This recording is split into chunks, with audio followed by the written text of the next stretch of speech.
पिछले वीडियो में आप लोगों ने देखा कि प्रिज्म पर जब श्वेत प्रकाश की किरण आपतित होती है तो वो 7 रंगों में विभक्त हो जाती है। अब हम लोग देखेंगे कि प्रकाश अगर कोई प्रिज्म है वो वायु में रखा है जिसका अपवर्तनांक n है तो उसका अपवर्तनांक कैसे निकालेंगे।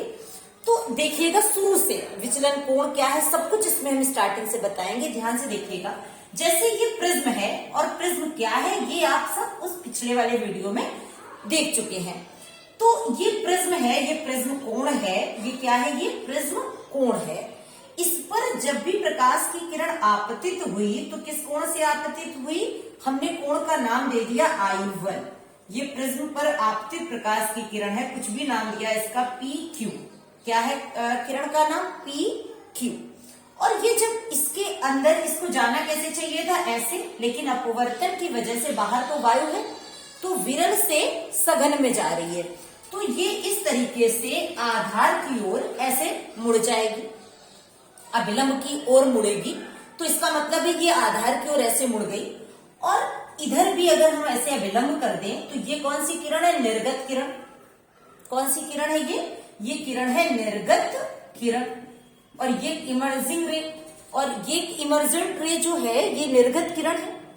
और यहां पर ये आपतित किरण है इंसिडेंट रे। अब ये इस किरण का नाम हमने रख दिया R और S नाम रख दिया। प्रिज्म पर आपतित किरण PQ है और प्रिज्म से निर्गत किरण कौन सी है, RS किरण है। अब प्रिज्म पर जो आपतित किरण है उसको आगे को बढ़ाएं और प्रिज्म से जो निर्गत किरण है उसको ऐसे पीछे की ओर बढ़ाएं। तो आप लोगों ने पढ़ा होगा कि यहाँ पे बनने वाला कोण क्या होता है, विचलन कोण। इसे डेल्टा से लिखते हैं और अगर मान सूक्ष्म है, कम है, तो इसको अल्पतम विचलन कोण भी कह देते हैं, डेल्टा m से लिखते हैं।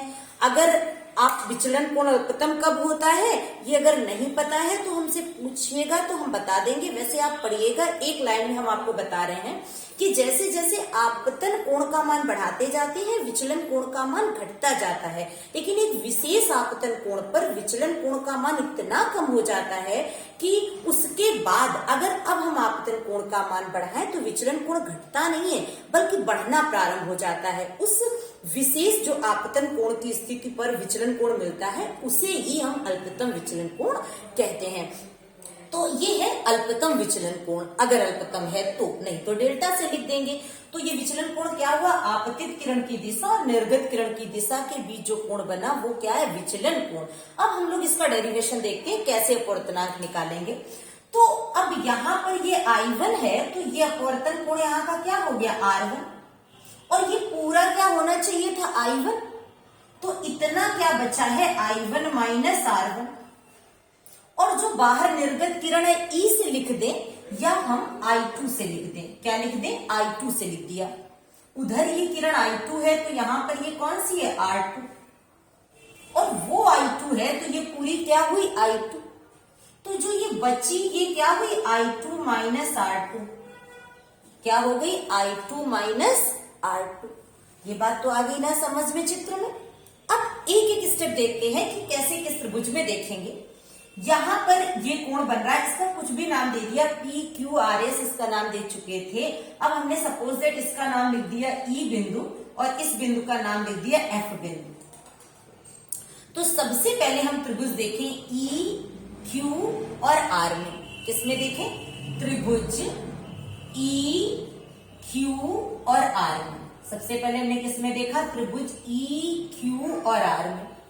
तो किसी भी त्रिभुज का बाह्यता कोण उसके दूरस्थ, दूर वाले आंतरिक कोणों के योग के बराबर होता है।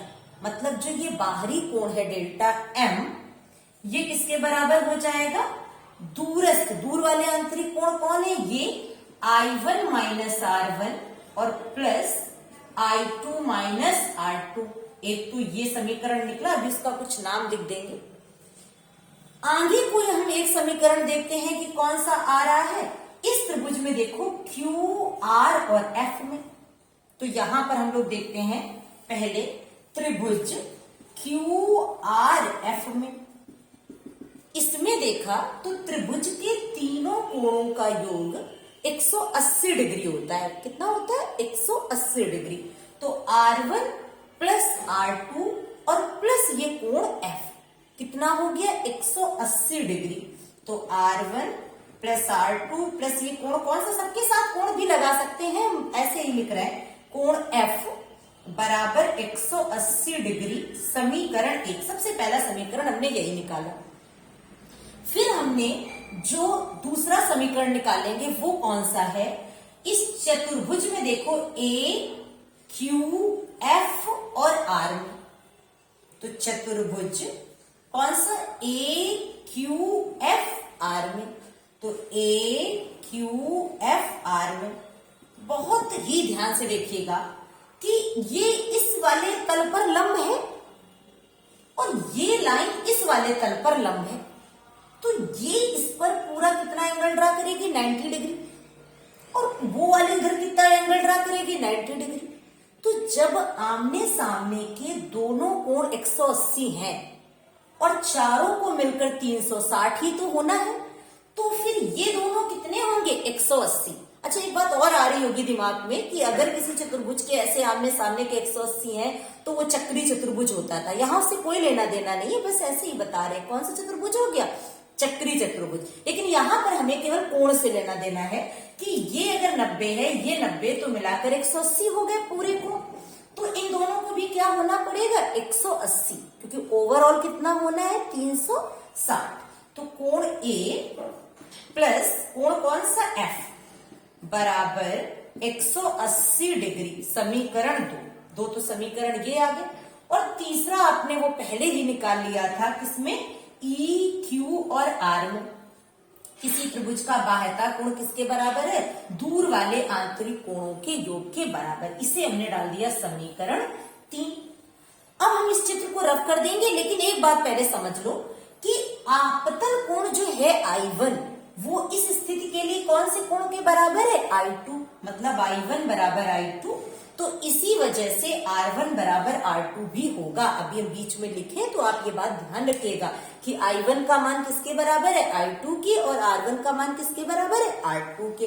ठीक है, तो इसको अब हम रफ कर दे रहे हैं। अब हम एक एक समीकरण से मिलते हैं, चलते एक एक समीकरण को हल करना शुरू कर रहे हैं। तो देखते हैं कैसे हम समीकरण को हल करेंगे। सबसे पहले समीकरण 1 व 2 से, समीकरण 1 व 2 से कैसे हल करेंगे समीकरण 1 व 2 से। समीकरण 1 है R1 plus R2 plus F बराबर 180 डिग्री, और समीकरण 2 है A प्लस F बराबर 180 डिग्री। तो माइनस माइनस माइनस ये कैंसिल, ये cancel, R1 plus R2 minus A equal to 0, तो R1 plus R2 equal to क्या आ गया A। अब हमें पता है, अभी हम पीछे बता भी चुके थे आपको, क्योंकि R1 बराबर क्या है, क्योंकि R1 बराबर R2 बराबर R, तो यहां पे लिखेंगे तो R और plus R equal to A, तो क्या आ गया 2R equal to A। 2R equal to A मतलब इसे क्या बोल सकते हैं कि R equal to A by 2। अगर हम लिखें R equal to A by 2, इसे कोई इक्वेशन भी चाहे डाल दें अगर हमें जरूरत पड़ेगा, इक्वेशन 4। अब R तो आ गया, अब किसका काम बचा I का। तो अब समीकरण 3 जो लिखा था उसको जरा देखो। समीकरण 3 में आपने क्या लिखा था, I1 minus R1 plus I2 minus R2 बराबर डेल्टा M, यही तो लिखा था। तो I1 प्लस I2 एक जगह पर कर लो, माइनस R1 प्लस R2 एक जगह पर कर लो, बराबर डेल्टा M।